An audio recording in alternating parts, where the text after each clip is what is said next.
DJ Tillu, Tillu square సినిమాలతో box office ను షేక్ చేసిన సిద్ధు జొన్నలగడ్డ ఈ వారం జాక్ సినిమాతో నిరాశపరిచారు. సిద్ధు సినిమా అంటే మినిమం గ్యారెంటీ ఉంటుందన్న లెక్కలు తారుమారు చేస్తూ ఆడియన్స్ ను ఎంటర్టైన్ చేయడంలో పూర్తిగా ఫెయిల్ అయ్యారు. అయితే ఈ ఫెయిల్యూర్ కు సిద్ధు ఓవర్ కాన్ఫిడెన్సే కారణమంటున్నారు విశ్లేషకులు.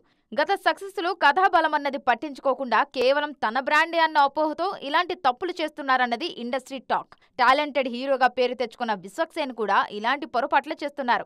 డిఫరెంట్ స్టోరీస్ తో మంచి పేరు తెచ్చుకున్న విశ్వక్ తన ఆరోగెన్స్ కారణంగా కొంత ఇబ్బందులు ఎదుర్కొంటున్నారు. దీనికి తోడు కథల ఎంపికలో ఓవర్ కాన్ఫిడెన్స్ తో లైలా లాంటి డిజాస్టర్ ఖాతాలో వేసుకుంటున్నారు. ఫైనల్ గా తన ఫెయిల్యూర్స్ తో తానే ప్రేక్షకులకు సారీ చెప్పాల్సిన పరిస్థితి తెచ్చుకుంటున్నారు. కాలాంటి బిగ్ హిట్ తర్వాత కిరణ్ అబ్బవరం కూడా గాడి తప్పారు. పాన్ ఇండియా రేంజ్ లో వచ్చిన సక్సెస్ ను హ్యాండిల్ చేయటంలో తడబడ్డారు కిరణ్. ఒక్క హిట్ తర్వాత తన రేంజ్ ను పెద్దగా ఊహించుకొని మాస్ కమర్షియల్ సినిమా దిల్ రూబాతో ఆడియన్స్ ముందుకొచ్చారు. కానీ ఈ సినిమా కిరణ్ ఇమేజ్ ను, మార్కెట్ ను డ్యామేజ్ చేసింది. ఇలా యంగ్ హీరోలు తమ స్థాయిని ఎక్కువగా ఊహించుకుంటూ ఇబ్బందులు పడుతున్నారంటున్నారు క్రిటిక్స్.